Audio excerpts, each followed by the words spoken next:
Good morning students, मैं रितु स्वागत करती हूँ आप सबका अपने यूट्यूब चैनल अकाउंटिंग ज्ञान में। आज की क्लास में करेंगे हम बहुत important topic that is depreciation.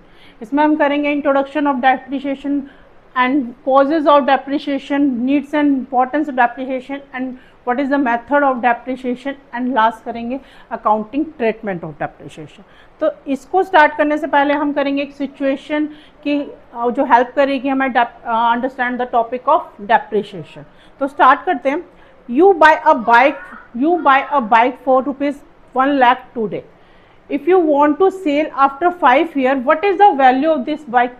If your answer is the value of 1 lakh, the answer is wrong, because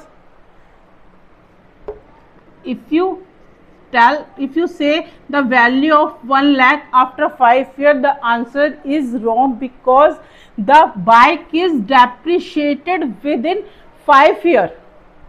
The value is decreased after 5 years. The sale value is 60,000. The 40,000 is the depreciation. 40,000 is a depreciation and reduce the fixed assets up to 60,000. Decrease in the value of fixed assets due to use. Why it is depreciated? Because it is used. Change the technology, wear and tear, so that is depreciation.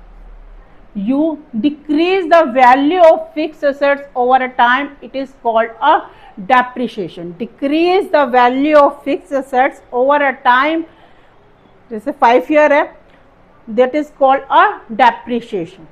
तो यही इसके meaning है, decrease in the value of fixed asset due to use, wear and tear with the passage of time and obsolescence, that is called a depreciation.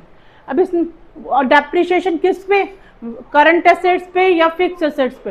Depreciation is not allowed on current asset, it is only allowed on fixed assets, any type of fixed assets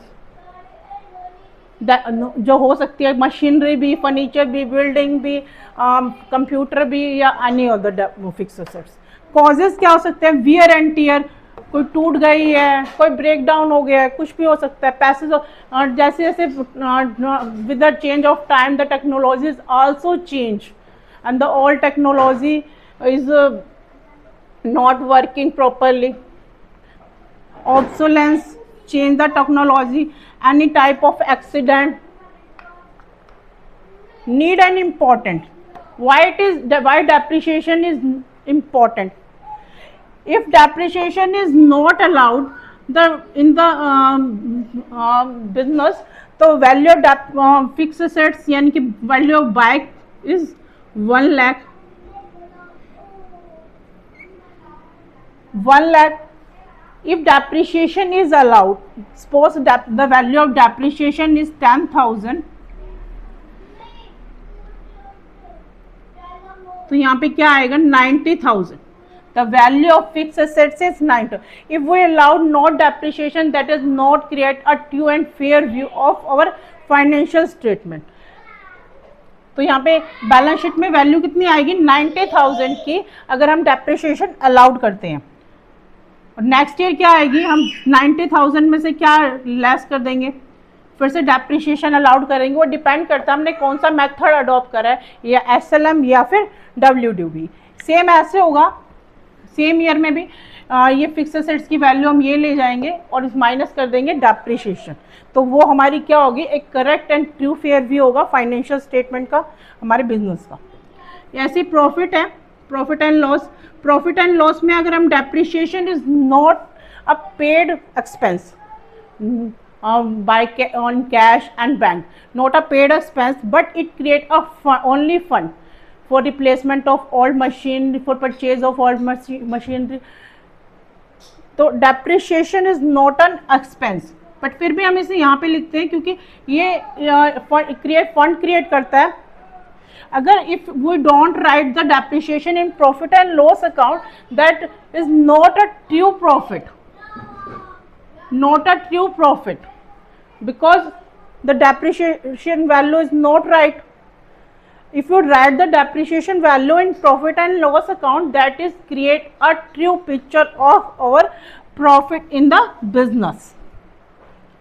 तो यही है हमारी need and importance में correct value of assets. Assets की correct value कितनी दिखाई 90,000। Showing true and fair view of financial statement, showing true profit of business, funds for replacement of cost. Next है हमारे पास दो मेथड है जिसे हम डिस्कस करेंगे नेक्स्ट क्लास में। First one is SLM straight line method, that one next is WDV जो कि रिटर्न डाउन वैल्यू मेथड। वैसे इसके बहुत सारे मेथड है पर हम दो डिस्कस करेंगे नेक्स्ट क्लासेस में। नेक्स्ट है इसकी accounting treatment. What is the accounting treatment of depreciation? First we purchase a fixed assets. When we purchase a fixed assets is a real account that is debit. Fixed assets account debit to, if we purchase in cash and bank, then write credit the, because cash and bank is gone from the business, otherwise the vendor, if we purchase in credit. Next है second providing depreciation at the end of the year. जब हम depreciation allowed करेंगे तब depreciation is a expense, it is a nominal account, so debit in profit and loss account. Depreciation account debit to fix assets. Depreciation किस पे लगेगा? Only on fix assets. तो fix the value of fix assets is reduce up to the value of depreciation. Amount realized on sale of assets. कितनी amount realise होगी cell of assets में? तो bank account debit कि हमारे पास क्या आएगा bank, और जाएगा क्या हमारे पास से fix assets account credit. Next है अगर लॉस हुआ फिक्स एसेट्स में तब क्या एंट्री करेंगे, और गेन हुआ तब क्या एंट्री करेंगे। If we create a loss then loss क्या होता है? Nominal debit all expenses and losses. Loss account debit, profit and loss account debit to fix assets. अगर प्रॉफिट हुआ तो fix assets account debit, fix assets account debit to profit and loss account. ये थे हमारे accounting treatment कि हम क्या करेंगे उसकी अकाउंटिंग ट्रीटमेंट इन डेप्रिशिएशन के topic, introduction of depreciation. Next class में हम डिस्कस करेंगे about the method of depreciation SLM और WDV। Thank you so much.